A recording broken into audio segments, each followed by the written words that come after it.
বছর ভরের অপেক্ষা প্রায় শেষ, আর মাত্র কয়েকদিন পরেই ঘরে আসছেন মা। চারিদিকে সাজো সাজো রব, চলছে ঘরের মেয়েকে বরণ করে নেওয়ার প্রস্তুতি। কখনো গজ, কখনো ঘোড়া, আবার কখনো নৌকা কিংবা দোলায় চড়ে মর্তে আসেন উমা। প্রতি বছর নিয়ম করে অদল বদল ঘটে বাহনগুলির। সকলেই জানেন, মায়ের আগমন এবং গমনের উপর নির্ভর করে প্রকৃতির পরিবর্তন, অর্থাৎ সারাটা বছর কেমন কাটবে তার ইঙ্গিত পাওয়া যায়। এবছর দেবী দুর্গার আগমন দোলায়, আর ঘটকে গমন। এর ফলাফল কি, কিসের ভিত্তিতে স্থির হয়? শাস্ত্রের সেই ব্যাখ্যা অনেকেরই অজানা। আসুন জেনে নেওয়া যাক। দেবী দুর্গার আগমন বা গমন নির্ভর করে সপ্তমী এবং দশমী তিথি কোন দিন পড়ছে তার উপর। শাস্ত্র বলে, রবি চন্দ্রে গজারূঢ়া, ঘুটকে শনি ভৌময়, গুরৌ শুক্রে চ দোলায়াং, নৌকায়াং বুধবাসরে। অর্থাৎ সপ্তমী তিথি রবি বা সোমবার হলে দেবী গজ বা হাতিতে চড়ে আসবেন। সপ্তমী শনি বা মঙ্গলবার হলে দেবীর বাহন হবে ঘোটক বা ঘোড়া। সপ্তমী বৃহস্পতি বা শুক্রবার হলে দেবীর আগমন হয় দোলা বা পালকিতে। আবার সপ্তমী বুধবার হলে দেবীর বাহন নৌকা। ঠিক একইভাবে দশমী তিথি হলো পুজোর শেষ দিন।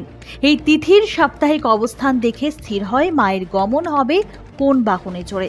যেমন দশমী যদি রবিবার সোমবার হয় তাহলে দেবীর বাহন গজ। দশমী শনি বা মঙ্গলবার হলে দেবী বিদায় নেবেন ঘোড়ায় চড়ে। দশমী বৃহস্পতি বা শুক্রবার হলে দেবী দোলায় চড়ে কৈলাসে পাড়ি দেবেন। আর দশমী যদি হয় বুধবার তাহলে নৌকায় গমন করবেন উমা। একই বাহনে দেবীর আগমন এবং গমনকে অশুভ ইঙ্গিত বলেই ধরে নেওয়া হয়।